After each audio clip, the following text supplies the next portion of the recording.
ओम साईं राम। आज का साईं वचन बाबा कह रहे हैं, मेरे बच्चे, जब तुम यह ज्ञान पालोगे कि तुम्हारा सच्चा साथी ईश्वर के अलावा अन्य कोई नहीं है, तो तुम सब परेशानियों से बचना सीख जाओगे।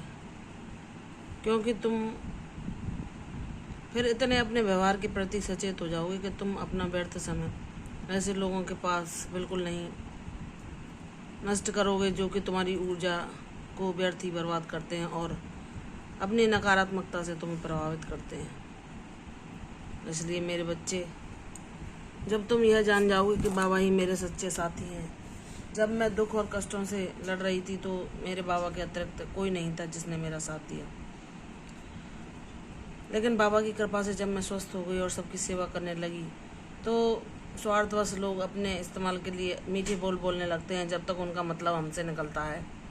उसके पश्चात अगर हमें कोई कष्ट या पीड़ा होती हो ना, उससे कोई लेना देना नहीं है। हमारे सुख दुख से उन्हें कोई लेना देना नहीं है। वह सिर्फ ईश्वर और हमारे बाबा, वही ईश्वर जो हमारे बाबा हैं, वही जान सकते हैं कि मेरे बच्चे की भावनाएं कैसी हैं, मेरा बच्चा कब दुख का अनुभव कर रहा है, कब कष्ट में है, कब मुझे पुकार रहा है। वह पुकार सुनते हैं और हमारी भावनाओं को समझते हैं और वह जानते हैं कि मेरा बच्चा जब किसी का हित नहीं चाहता, किसी के लिए बुरी भावनाएं नहीं रखता, तो मैं इसे कष्ट में कैसे अकेला छोड़ दूँ। बाबा आकर तुरंत हमें थाम लेते हैं और हमें उस कष्ट से बाहर निकाल आते हैं। तो जितने भी इस संसार में रिश्ते नाते हैं वह सब स्वार्थवश हैं। केवल माता पिता को छोड़कर, माता पिता हमें ईश्वर की भांति ही प्रेम करते हैं। उन्हें जो वो हमें देते हैं उसके बदले में उन्हें कुछ नहीं चाहिए होता। माता पिता के तुल्य कोई हो नहीं सकता। ईश्वर ने अपना रूप, उनका दर्शन, ईश्वर के रूप का प्रथम दर्शन हमें माँ बाप के रूप में ही होता है। लेकिन जब माँ बाप में से कोई एक भी हमारे जीवन में नहीं होता और हम उससे विशेष लगाव रखते हैं, तो हम ईश्वर से अगर मुख मोड़ भी लें कि बाबा ऐसा हमारे जीवन में क्यों हुआ कि हमारा पिता या माता जो हमें इतना प्यार करते हैं वो हमसे दूर चले गए, तो बाबा ही हमें ज्ञान देते हैं। उस मोह माया से उबार कर उन कष्टों से पार लगाते हैं। ये समझाते हैं कि मेरे बच्चे, उनका तुम्हारे जीवन में इतना ही हिस्सा था, तो जितना उनका ऋण था वह उन्होंने चुका दिया और वह मुक्त हो गए और वह मेरे पास हैं, मेरे शरणागत हैं और वह परम सुखी हैं और शांति में। और वह यह चाहते हैं कि तुम भी शांत रहो, तुम भी सही मार्ग पर चलो, तुम भी किसी से इतना मोह ना पालो कि तुम्हें कष्ट हो।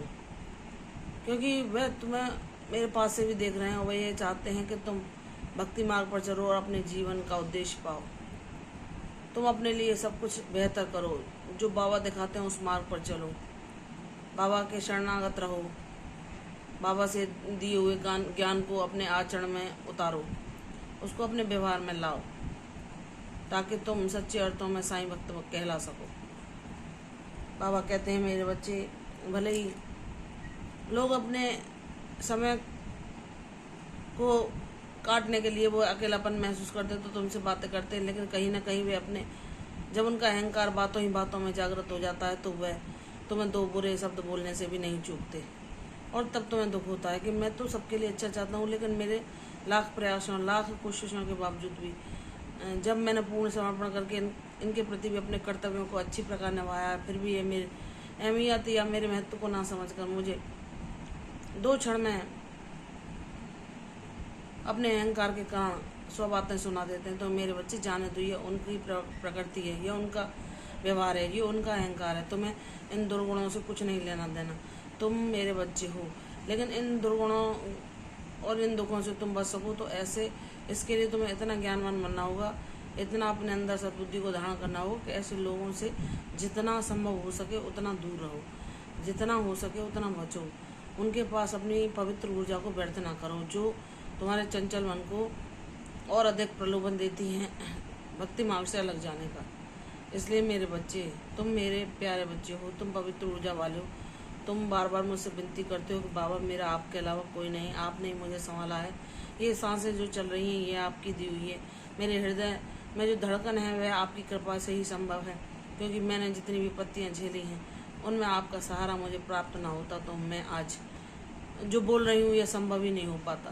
तो मेरे बच्चे, तुम जब मुझे जानने लगे हो, पहचानने लगे हो, तुम्हारा मेरे अनुभव तुम्हारे जीवन में बहुत सारे हैं, तो तुम इन मोह माया में ना फंसो, ज्ञान को धारण करो और भक्ति मार्ग पर मेरी उंगली थामे चलते रहो। मैं मानता हूँ कि जो चंचल मन तुम्हें व्यतीत करके जब तुम नाम जब छोड़ देते हो तो बेमतलब के विचारों में फंसा लेता है, जिनके लिए तुम मुझसे बार बार क्षमा मांगते हो। तो मेरे बच्चे, मैंने कोई रिश्ता तुमसे स्वार्थ के कारण तुम्हें अपना शिष्य नहीं चुना है, अपना बच्चा तुम्हें किसी स्वार्थ के कारण नहीं बनाया है। मैं जानता हूँ तुम भोले और निष्पाप हो, इसलिए मैंने तुम्हें अपनी भक्ति के लिए चुना है। मैं तुम्हें कभी नहीं छोड़ूंगा, सदैव तुम्हारे साथ रहूंगा, तुम्हारा पिता बनकर, तुम्हारा परमेश्वर बनकर, तुम्हारा सखा बनकर, तुम्हारी माता बनकर, तुम्हारा गुरु बनकर तुम्हें मार्ग दिखाता रहूंगा और कभी तुम्हें हानि नहीं, किसी को हानि नहीं पहुंचा